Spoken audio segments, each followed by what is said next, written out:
Si bien el título menciona solo a los traidores de la patria, voy a comenzar nombrando a algunos traidores del Tahuantinsuyo. Mi primer personaje es Felipillo. ¿Quién fue este señor? Fue un nativo del Tahuantinsuyo que sirvió como traductor a Francisco Pizarro y Diego de Almagro. Gracias a Felipillo, Pizarro pudo conversar con Atahualpa, pudo conversar con Manco Inca. Si no hubiera sido por él, Pizarro no habría podido conquistar rápidamente el Tahuantinsuyo. Sin embargo, Felipillo intentó reivindicarse cuando advirtió a los amerindios que los españoles solo buscaban su oro. Diego de Almagro se enteró de esto y lo mandó a matar. Otros personajes del virreinato que sirvieron a la corona española fueron Manco Inca, Paulo Inca y Mateo Pumacahua. Increíblemente, 2 de estos están en mi lista de héroes de mi video anterior. No los considero infames, como dice el título del video, porque se reivindicaron, como es el caso de la rebelión de Pumacahua.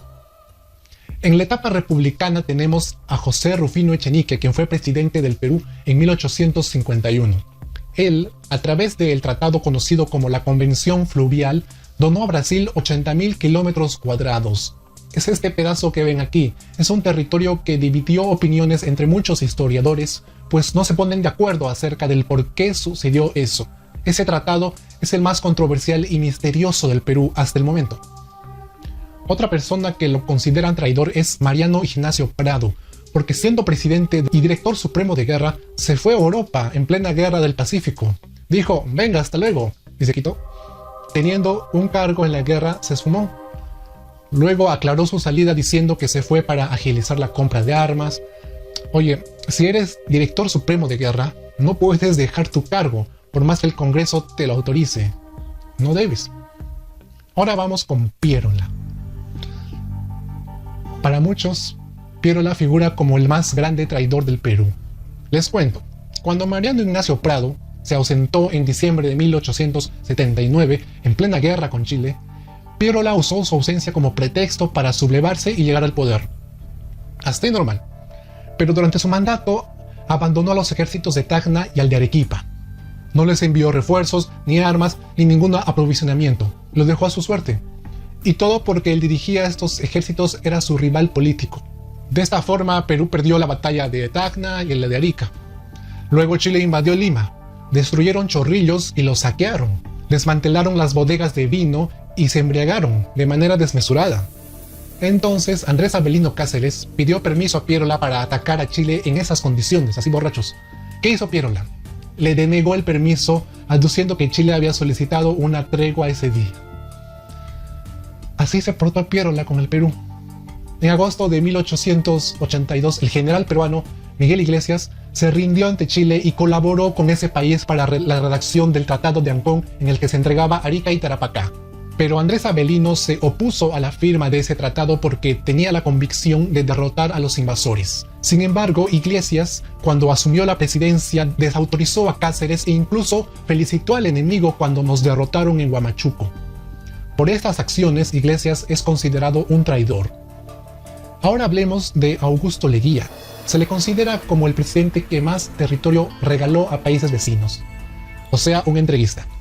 En septiembre de 1909, en menos de 10 días firmó 2 tratados donde cedió territorios a Bolivia y a Brasil. Años más tarde, durante su famoso oncenio, hizo un trueque con Colombia, a quien entregó una región amazónica a cambio de la región de Sucumbios. Esta última región la perderíamos ante Ecuador en el 41, aún habiendo ganado esa guerra. ¿Quién cedió Sucumbios? Manuel Prado Ugarteche, mediante la firma del Protocolo de Río de Janeiro. En el año 1968, Juan Velasco Alvarado dio un golpe de estado usando como pretexto el escándalo de la página 11. Durante su gobierno, compró mucho armamento para equipar a las Fuerzas Armadas. Su plan ideal era recuperar Arica y Tarapacá. Así de simple, acomodé lugar. Pero apareció Francisco Morales Bermúdez, quien mediante otro golpe de estado relevó a Velasco, que calladito se fue a su casa. ¿Por qué hizo esto Morales Bermúdez? Porque pensó que Velasco se estaba desviando del plan. Entonces se suponía que Morales iba a continuar la labor de Velasco en recuperar Arica y Tarapacá, pero no lo hizo. Desperdició una gran oportunidad de hacerlo. Por eso muchos velasquistas y nacionalistas creen que Morales Bermúdez fue un gran traidor del gobierno revolucionario de las Fuerzas Armadas. Siguiendo con esta lista, existieron casos de espionaje en la que militares peruanos entregaron información clasificada y secreta a Chile. Uno de estos traidores fue Julio Vargas Garayar, que en 1979 fue descubierto y condenado a muerte de inmediato. Murió fusilado. Otro que prestó servicio a Chile fue Alfredo Marino Domínguez Raffo, quien fue condenado a 35 años de prisión en el año 2010. Ahora hablemos de Alan García. Tiene una lista enorme de cargos en su contra. El mejor resumen lo hizo Popio Olivera y en su cara. Una de las cosas que se considera traición es haber ayudado al líder emeritista Víctor Polay Campos a huir de la cárcel a través de un túnel en 1990. Eso es traición grave a la patria, porque significaba más muertes a manos del terrorista. Por otro lado, otro de los grandes actos de corrupción fue la venta de los aviones Mirage. Antes de que Alan ingrese al poder en 1985, ya se tenía el pedido de compra de 26 aviones de guerra Mirage. Pero Alan, al entrar al poder, solo trajo al Perú 12 aviones y vendió los otros 14 con ayuda de un magnate de Marruecos. Se estima que logró embolsarse más de $100 millones. Es sin duda su acto más grave de corrupción. Siguiendo con mi lista, menciono a Abimael Guzmán Reynoso, Víctor Polay Campos, Néstor Serpa Cartolini, Lori Berenson, Eleni Paraguirre, Osman Morote, Oscar Ramírez Durán, Marixa Garrido Leca, etcétera, etcétera. Por haber provocado la muerte de más de 70.000 personas inocentes, por haberle hecho gastar al Estado decenas de miles de millones de dólares, por retrasar el desarrollo del país y por haber provocado convertirnos en la nación más pobre de América por esos años, son los más grandes traidores a la patria. Los próximos personajes de mi lista son Fujimori y Montesinos. Primero hablemos del tío Vladi. Al margen de sus millonarios actos de corrupción, hay un hecho probado que lo convierte en un gran traidor.